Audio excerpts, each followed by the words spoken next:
नमस्कार दोस्तों, news point के इस नए एपिसोड में आप सभी का एक बार फिर इस्तकबाल करता हूं और अमलेंदु जी आपका भी स्वागत करता हूं इस प्रोग्राम में। जी धन्यवाद। तो दोस्तों, तीन लॉकडाउन के बावजूद देश में कोरोना के मरीजों की संख्या लगातार बढ़ती जा रही है। देश की सेहत और देश की आर्थिक हालत दोनों खराब होती जा रही है। तीसरा लॉकडाउन 17 मई को खत्म हो रहा है। अब उसके बाद क्या होगा, ये सवाल लोगों के जेहन में बार बार उठ रहा है और इसी सवाल को लेकर आज सोनिया गांधी ने कांग्रेस शासित राज्यों के मुख्यमंत्रियों के साथ बैठक की है और अपने अपने राज्यों की स्थिति पर मुख्यमंत्रियों से जानकारी उपलब्ध करवाई गई है। लेकिन सवाल यहाँ सिर्फ कांग्रेस शासित राज्यों का ही नहीं है, बल्कि सवाल पूरे देश का है। जब तक देश का कोई भी इलाका इस बीमारी की चपेट में रहेगा, तब तक हम और आप सुरक्षित नहीं रहेंगे, ये हम सब जानते हैं। मोदी सरकार बचाव के साधनों में एक साधन और लेकर आई और उसका नाम है आरोग्य सेतु ऐप। इस आरोग्य सेतु ऐप को लेकर के आई और इसे खूब प्रचारित किया गया, अभी भी प्रचारित किया जा रहा है। हर एक के मोबाइल में इसे कंपलसरी इंस्टॉल करने की हिदायत दी गई। आपको बता दूं कि नोएडा पुलिस ने इसी 3 मई को एक सर्कुलर जारी करके यह आदेश दिया है कि अगर आप नोएडा या ग्रेटर नोएडा में रहते हैं या आप कहीं से नोएडा में आते हैं, एंटर करते हैं, तो आपको आरोग्य सेतु ऐप रखना ज़रूरी है, वरना आपके खिलाफ कानूनी कार्रवाई की जाएगी। लेकिन यहाँ सवाल ये उठता है कि क्या आरोग्य सेतु ऐप इस महामारी से रोकथाम में कारगर उपाय है? आपको याद होगा कि अभी हाल ही में राहुल गांधी ने आरोग्य सेतु को लेकर के चिंता जाहिर की थी और कहा था कि इससे निजता यानी प्राइवेसी भंग होती है और इसी पे ये जो आपकी जो प्राइवेसी है उस पर खतरा उठता है, जिसके बाद केंद्रीय मंत्री रविशंकर प्रसाद ने उन पर झूठ बोलने का इल्ज़ाम लगाते हुए कहा कि जिन लोगों ने जीवन भर केवल निगरानी रखने का काम किया, वे नहीं समझ सकते कि टेक्नोलॉजी का भलाई के कामों में भी इस्तेमाल किया जा सकता है। खैर, लेकिन रविशंकर प्रसाद अपने बयान में ये साबित नहीं कर पाए कि आरोग्य सेतु का इस्तेमाल सचमुच सुरक्षित है। तो आज हम आरोग्य सेतु को लेकर कई महत्वपूर्ण जानकारियां आप तक पहुंचाएंगे, इसलिए ज़रूरी है कि आप हमारे साथ जुड़े रहिए। लेकिन साथ ही मैं एक छोटा सा कमेंट जल्दी से अमलेंदु जी आपसे लेना चाहूँगा कि इस ऐप के बारे में आपका क्या कहना है? देखिए, हम लोग पहले भी एक बार इस ऐप के बारे में चर्चा कर चुके हैं, थोड़ी संक्षिप्त चर्चा थी हालांकि वो, और हम लोगों ने उस समय भी कहा था कि ये जो है सिर्फ एक सर्विलांस का जो है वो ऐप है और ये कोई उसका कोरोना से लड़ने का उपाय नहीं है। और आज तक जो है कोई जो है इस तरीके का ऐप जो है वो किसी भी बीमारी से लड़ने का उपाय साबित नहीं हुआ है। और ऐप जो है बीमारियों से नहीं लड़ा करते हैं, ये एक तरीके से सर्विलांस और ट्रैकिंग का ही ऐप है और लोगों की निजता जो है उसको भंग करने वाला जो है ये एक ऐप है। और चूंकि ये सरकार जो है सुप्रीम कोर्ट में हलफनामा देके कह चुकी है कि नागरिकों की निजता जो नहीं होती है, तो इसलिए समझा जा सकता है कि इस सरकार के सामने नागरिकों की निजता का कोई औचित्य है ही नहीं। रविशंकर प्रसाद जो है वो अच्छे नेता हैं, बहुत ज़्यादा बोलते हैं और बहुत गुस्सा भी होते हैं। हालांकि पहली बार ही चुनाव जीते हैं अपने जीवन में, लेकिन नेता वो बहुत बड़े हैं। वकील बड़े हों चाहे ना हो, लेकिन नेता वो बहुत बड़े हैं। तो इसलिए उनकी बातें जो उसको जो है वो बहुत गौर से सुनने की आवश्यकता है कि टेक्नोलॉजी है लोगों का भलाई के काम में इस्तेमाल होती है। बहुत अच्छी बात है लोगों की टेक्नोलॉजी लोगों के भलाई के इस्तेमाल होती है, लेकिन रविशंकर प्रसाद जी का ये डाटा भी दे देते कि 9 करोड़ लोगों के ऐप डाउनलोड करने के बाद इसमें कितनी रोकथाम हुई और फिर ये इतनी बीमारी जो थी बढ़ कैसे गई, लगातार बढ़ रही है। आज भी 3000 लगातार बढ़ रही है और ऐप डाउनलोड हो गए उसके बाद भी अगर ये बढ़ गई तो ऐप ने फिर रोक क्यों नहीं दिया इस बीमारी को? रविशंकर प्रसाद का ये डाटा भी देते तो देश के ऊपर जो थी उनकी बहुत बड़ी मेहरबानी होती।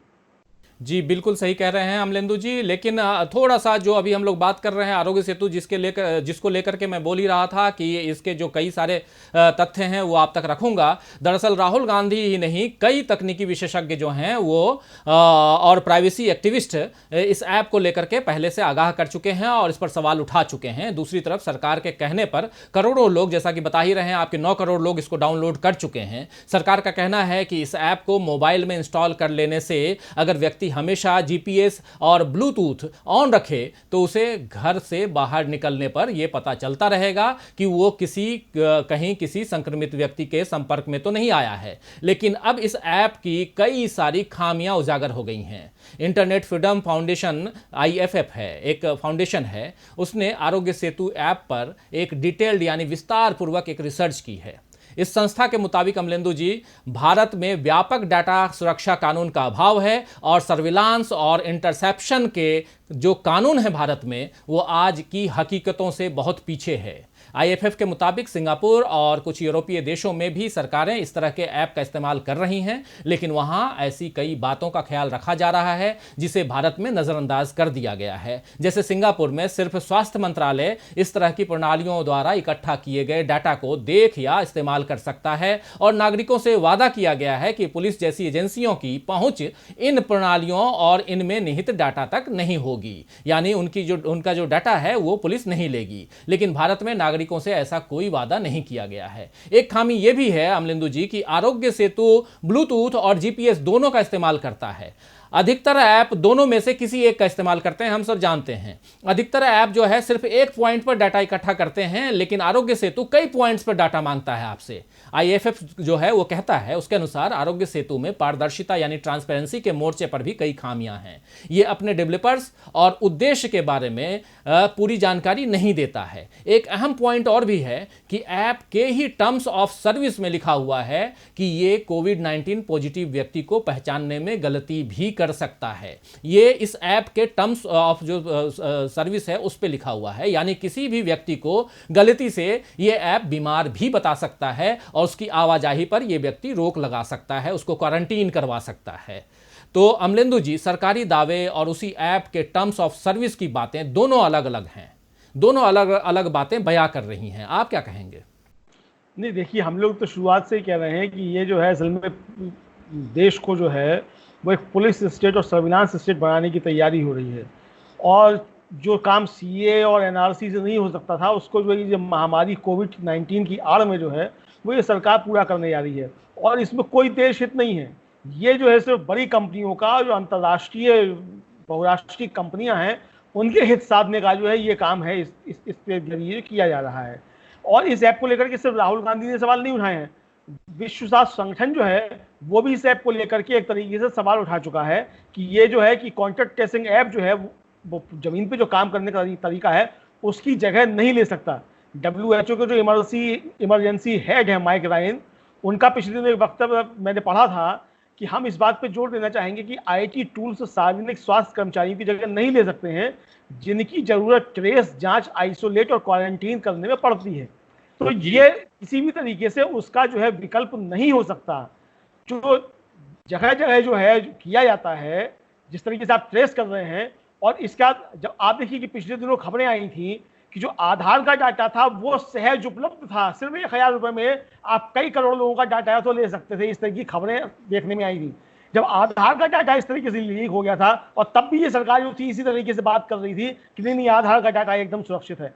आप देखिए DRDO की जो है वेबसाइट हैक हो जाती है, तमाम सरकारी वेबसाइट्स हैक हो जाती हैं, और आप जो है यही दावा करते रहते हैं कि नहीं सब सुरक्षित है। इसी तरीके का एक कंपनी जो टेलीफोन कंपनी, वो लेकर के एक ऐप आई थी अभी कल, उसके बारे में भी खबर छपी कि उसका भी जो था डाटा था वो लीक हो गया और वो पब्लिक डोमेन में डाटा उसका आ गया। तो ये अच्छा, अभी तक ये स्पष्ट नहीं है कि ये आरोग्य सेतु ऐप जो बनाया किस कंपनी ने है, सरकार ने बनाया है तो उसमें काम करने वाले कौन लोग हैं, इस डाटा की पहुंच किन लोगों तक है, कोई निजी कंपनी है तो वो कहाँ की कंपनी है, वो डाटा कहाँ दे रही है, डाटा कहाँ स्टोर हो रहा है, ये कोई जानकारी जो नहीं है। और इस डाटा का इस्तेमाल क्या होगा, महामारी खत्म हो जाएगी उसके बाद इस डाटा का क्या इस्तेमाल होगा, ये ट्रैकिंग कब तक होगी, इसकी भी जो है कोई जानकारी नहीं है। तो ये एक तरीके से जो है ये सिर्फ ट्रैकिंग करने का और ट्रेस करने का जो है ये सिर्फ यही उपकरण है, और इसका बीमारी से मुझे लगता है कोई लेना देना नहीं है। और अगर है तो सरकार को स्पष्ट करना चाहिए, सारी चीजें जो है इसकी कानूनी चीजें जो है वो निश्चित तौर पे जो सरकार को एकदम से स्पष्ट करना चाहिए। और अभी जैसे आपने बताया जी जी जी जी कि नोएडा पुलिस ने जो वो जारी कर दिया कि आप जो भी आया है उसको करना होगा, आप नोएडा पुलिस ये जारी कर रही है, और अभी खबर चल रही है कि नोएडा की जो है जो 112 डायल सेवा है उसमें ही एक सब इंस्पेक्टर जो पॉजिटिव निकला है।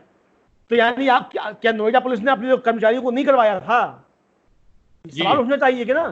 कई कई सवाल उठते हैं, बिल्कुल उठते हैं। लेकिन ये एक तथ्य इसमें और जोड़ना चाहूँगा, जो हम ऐप पे अभी बात कर रहे हैं उसमें फ्रांस के इलियट एंडरसन का नाम जो है वो भी आया हुआ है, और ये एथिकल हैकर हैं। एंडरसन जो हैं वो एथिकल हैकर हैं। उन्होंने भी कुछ दावे किए हैं इस ऐप को लेकर के। एक्चुअली इलियट एंडरसन ने 2 दिन पहले इसकी खामियों के बारे में, इस ऐप की खामियों के बारे में खुलासा करने का जिक्र ट्विटर पर किया था। उन्होंने ट्विटर पर लिखा था कि मैं इसकी खामियों के बारे में कुछ खुलासा करना चाहता हूं, अगर भारत सरकार के जो है वो हमसे संपर्क करे तो हम इस पर जानकारी देंगे।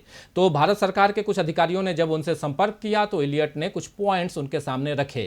वो जो पॉइंट्स रखे थे उसमें से ये कुछ पॉइंट्स थे कि ये एप्लीकेशन जो है कुछ मौकों पर यूजर की लोकेशन को ट्रेस करता है, जिसके बारे में हम लोग अमलेंदु जी बात कर ही रहे हैं। तो जवाब में भारत सरकार ने कहा कि ऐप ऐसा गलती से नहीं कर रहा है, बल्कि उसे ऐसे ही डिजाइन किया गया है।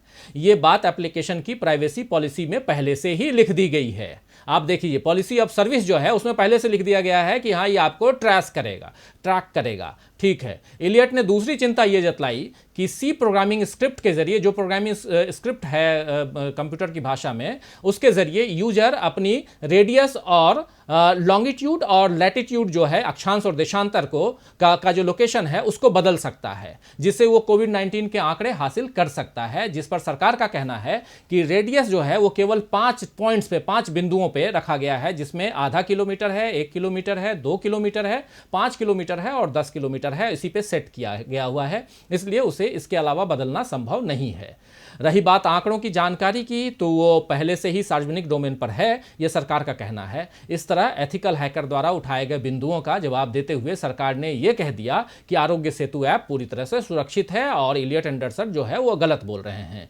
लेकिन बुधवार को इलियट एंडरसन ने फिर से, यानी कल, उन्होंने फिर से ट्विटर पे ही ट्वीट करते हुए ट्विटर यूजर्स से पूछा कि क्या यूजर्स आप ये बताइए, आपको पता है कि आरोग्य सेतु ऐप जो है वो कौन सा ट्राइएंगुलेशन जो है उस पे काम। ये एक्चुअली ट्राइएंगुलेशन जो है ये एक तकनीकी भाषा है, वो भी कंप्यूटर की भाषा है, जिसके आधार पर किसी स्पेशल लोकेशन या मोबाइल सिग्नल के आधार पर, मतलब उसके बेस पर सटीक लोकेशन ट्रेस किया जा सकता है इस जो ट्राइएंगुलेशन जो है उस पे। तो दूसरे शब्दों में कहें तो एंडरसन मोबाइल फोन ट्रैकिंग की बात यहाँ पे कर रहे हैं। कुल मिलाकर के मोबाइल फोन की ट्रैकिंग कैसे की जा सकती है, इस पे वो चिंता जतला रहे हैं और उसके इस्तेमाल पे कह रहे हैं कि मोबाइल फोन, किसी व्यक्ति के फोन को इसमें कैसे भी किसी भी ढंग से ट्रैक किया जा सकता है, ये पूरा का पूरा है इसमें। और इसको लेकर के सरकार जो है वो पल्ला झाड़ रही है। अमलेंदु जी, कुल मिलाकर के जब मोबाइल फोन ट्रैक होगा तो आपकी सारी जानकारी ऐप के हवाले होगी। जो ऐप आपने डाउनलोड किया है उस ऐप के थ्रू आपकी पूरी जानकारी जा रही है। मतलब जो हम बात कर रहे हैं कि आपकी जो प्राइवेसी है वो खत्म होगी, प्राइवेसी पे हमला है किसी भी रूप में कहें तो। क्या कहेंगे आप? निश्चित तौर पर प्राइवेसी पर ही हमला है, और ये प्राइवेसी पर हमले के लिए ही मुझे लगता है ये ऐप जो है वो बनाया गया है। और अगर ऐसा नहीं है तो सरकार को स्पष्ट करना चाहिए। मैं फिर कहूँगा कि सारी चीज़ें जो है, इसकी कानूनी चीज़ें जो है वो स्पष्ट करनी चाहिए। ये डाटा एक बात में, एक सवाल में, ये बातें तो हो रही हैं, एक सवाल मैं आपसे करना चाहूँगा अमलेंदु जी कि प्राइवेसी पे हमला आखिर सरकार क्यों करना चाहती है? अगर हम एक पत्रकारीय उस पर सोचें, आप अगर जो आपका अनुभव है उस आधार पे सोचिए, बताइए कि आखिर ये तो ठीक है, ये सब कुछ समझ में आ रहा है कि अगर मान लिया जाए, जो एंडरसन की बात मान लें या IFF की बात मान लें और ये मान लें कि हाँ ट्रैकिंग हो रही है, तो आखिर सरकार ऐसा क्यों करना चाहती है जबकि इसका कोविड से कोई लेना देना नहीं है? देखिए, असल में ये सरकार जो है ये पूरी तरीके से जो बहुराष्ट्रीय कंपनियां हैं और जो देश के बड़े पूंजीपति हैं उनके हितों के लिए काम कर रही है, और जो सारी पॉलिसीज जो हैं वो उन्हीं के लिए लेकर के आ रही है। सारी लड़ाई जो है इस सब पूरी दुनिया में जल, जंगल और जमीन और प्राकृतिक संसाधन जो है उन पर कब्जे के लिए हो रही है। और आप जो देखेंगे आगे चल के चीज़ें खुलेंगी और इस पर सवाल उठना शुरू हो गए कि ये कोविड-19 जो महामारी है ये भी जो है कहीं ना कहीं जल, जंगल, जमीन पे और संसाधनों पे लड़ाई के जो है वह बनने जा रहा है। इसके जरिए जो है उसे के हित साधे जा रहे हैं। और पिछले दिनों एक खबर आई थी कि जो जॉब हॉकिंस यूनिवर्सिटी है उसमें एक सेमिनार हुआ था, और जिसको बिल गेट्स का जो फाउंडेशन है, Bill Gates and Melinda foundation, उसने उसको किया था, फंडिंग किया था। और उसमें ये बात कही गई थी कि अगर मान लीजिए कोई महामारी एकदम से फैलती है तो उसको सारी दुनिया जो उस पर किस तरीके से रिएक्ट करेगी। और ये ठीक वो समय था जिस समय वुहान में अमेरिकी फौजें जो थी वो अपना रिहर्सल कर रही थी। जब ये कोविड-19 महामारी शुरू हुई और इस पर सवाल उठना शुरू हुए तो जॉब हॉपकिंस यूनिवर्सिटी ने बाकायदा अपना एक जो था वक्तव्य जारी करके कहा कि नहीं, हमने जो थी इस कोविड-19 की फैलने की कोई जो थी हमने घोषणा भविष्यवाणी नहीं की थी। ये ठीक है कि उन्होंने अपना बयान वक्तव्य जारी कर दिया कि नहीं की थी, लेकिन जो सवाल उठ चुके हैं और जो सवाल उठ रहे हैं वो अपनी जगह पे कायम है। इसलिए जो ये मतलब यही सरकार नहीं, सारी दुनिया में जो है जो बड़े पूंजी घराने हैं वो सरकारों को अपने नियंत्रण में ले रहे हैं, और ये जो वैश्वीकरण है वो इसी तरीके से जो है वो पूरे देशों के अर्थव्यवस्था को बदलने जा रहा है। और कोविड-19 के बाद की जो दुनिया होगी वो एक बहुत बदली हुई दुनिया हो सकती है, और जो गरीब है और जिसका संसाधन कम है, और देखिए सबसे बड़ी बात यह है कि जो पिछले दिनों एक रिपोर्ट आई थी कि जो देश की, जो पूरी दुनिया की जो जल जंगल जमीन है जो संरक्षित अभी तक है, वो उन क्षेत्रों में है जहाँ पे कि जो आदिवासी हैं उनका जो है प्रभुत्व है, और वो जो है उसके साथ छेड़छाड़ नहीं होने दे रहे हैं। तो ये जो है ये सारी चीज़ों को मिलाकर के असल में देखने की आवश्यकता है। ये असल में कोई बहुत छोटा मसला नहीं है, ये सिर्फ एक ऐप का मसला नहीं है, ये केवल प्राइवेसी का मसला नहीं है। ये लड़ाई कहीं ना कहीं आगे जाकर के बहुत लंबी लड़ाई है, और ये पूरी लड़ाई जो है कहीं ना कहीं मानवता के खिलाफ लड़ाई है, और इसमें जाने अनजाने जो है सरकारें वो बड़ी कंपनियों की जो हैं वो मुझे लगता है कि एजेंट बनी जा रही हैं, और इस पर बहुत मनन चिंतन की आवश्यकता है, और सारी दुनिया में जो इस पर बहस होने की आवश्यकता है। और अगर सरकारें ऐसा कर रही हैं तो ये बहुत गलत है, और अगर नहीं कर रही हैं तब भी जो नागरिकों की चिंताएं हैं इन सब चीज़ों को लेकर के, उस पर सरकार को अपनी स्थिति स्पष्ट करनी चाहिए, और किसी भी व्यक्ति की जो है क्रैकिंग इस तरीके से वो जायज़ नहीं है। और इसका खतरा जो है देखिए सरकारी कर्मचारियों के साथ भी है, और सबसे ज़्यादा जो हमारे फौज के और जो पुलिस के लोग होंगे उनके लिए भी खतरा है, क्योंकि जब सबके लिए अगर ये बाध्यता हो जाएगी तो उनके लिए भी होगा, और उनकी भी लोकेशन जो है वो अगर ये ट्रेस इस तरीके से की जा सकती है, अगर हैकर्स का दावा सही है, तो समझ लीजिए कि हमारे जो फौज के लोग हैं और हमारे जो पैरामिलिट्री फोर्सेस और पुलिस के लोग हैं वो भी फिर जो है दुश्मन के निशाने पर इस ट्रैकिंग के जरिए आ सकते हैं। तो ये गंभीर चिंताएं हैं, तो इन चिंताओं पर सरकार को ध्यान देना चाहिए, और अगर सरकार ने इन सब चिंताओं का निराकरण कर लिया है तो बहुत अच्छी बात है, और अगर नहीं किया तो उसका निराकरण किया जाना बहुत आवश्यक है, और सरकार को मुझे लगता है इस पर एक श्वेत पत्र जो है वो अवश्य जारी करना चाहिए, और सच का सच जो है वो देश को सामने आना चाहिए, वो सामने आना चाहिए। लेकिन बात अभी भी यही है कि अगर आरोग्य सेतु जो है, ये ऐप जो है, अगर इतना ही कारगर होता तो अब तक कोरोना पर कंट्रोल करने में सरकार सफल हो जाती। लेकिन ये तय मानिए कि अभी लॉकडाउन का पीरियड बढ़ेगा और बढ़ेगा। जो हम तीसरा लॉकडाउन, जहां से मैं ये बात शुरू किया था वही मैं कह रहा हूं कि तीसरा लॉकडाउन अभी हम लोग झेल रहे हैं, चौथा पांचवा भी झेलेंगे। लेकिन ये आरोग्य सेतु ऐप जो है वो कितना मददगार साबित होता है आपके ट्रैकिंग से लेकर के, मतलब कि बीमारी ट्रैकिंग की मैं बात कर रहा हूं, आपकी ट्रैकिंग नहीं, लेकिन बीमारी की ट्रैकिंग की बात कर रहा हूं। उस बीमारी की ट्रैकिंग में कितना मददगार साबित होता है, और आने वाले समय में सरकार को और यहाँ के स्वास्थ्य कर्मियों को और स्वास्थ्य सुविधा उपलब्ध कराने वाले लोगों के लिए ये कितना मददगार साबित होता है, ये तो आने वाला वक्त बताएगा। लेकिन ये साफ नजर आ रहा है, साफ समझ में आ रहा है कि इस वक्त जो स्थिति है, और लगभग 9 करोड़ लोग जब इस ऐप को डाउनलोड कर चुके हैं, तब लगातार हम देख रहे हैं कि जो मरीजों की संख्या में इजाफा होता जा रहा है वो कहीं ना कहीं एक चिंता का विषय है। और ये बतला रहा है कि इस ऐप का, जो अभी अमलेंदु जी आप कह रहे थे, उसका उपयोग जिस काम के लिए होना चाहिए उस काम के लिए नहीं किया जा रहा है, बल्कि किसी और काम के लिए किया जा रहा है, जिस पर चर्चा लगातार विपक्ष के नेता कर रहे हैं। राहुल गांधी ने उंगली उठाई थी, हैकर्स एंडरसन का कहना है, IFF का कहना है, और दुनिया के कई अलग अलग देशों में इस बात पर चर्चा हो रही है कि भारत सरकार ने जो ऐप बनाया है उसके क्या फ़ायदे हैं, क्या नुकसान हैं।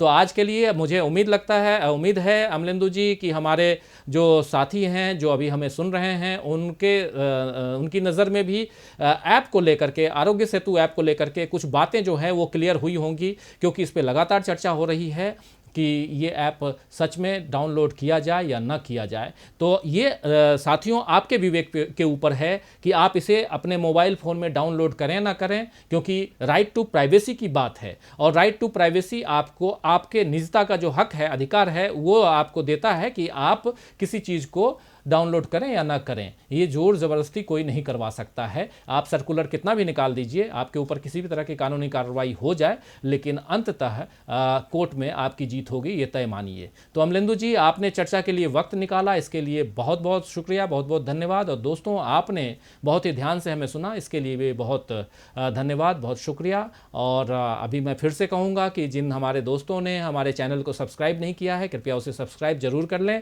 और ये प्रोग्राम अगर आपको पसंद आ रहा है तो इसको शेयर ज़रूर कीजिए, हमारे पिछले प्रोग्राम्स को भी आप शेयर कीजिए और हमारे साथ जुड़े रहिए और हमारे दूसरे प्रोग्राम्स को भी देखते रहिए। और साथ में अपना जो राय है अपनी कमेंट बॉक्स पे ज़रूर लिखिए और देखते रहिए DB लाइव। नमस्कार।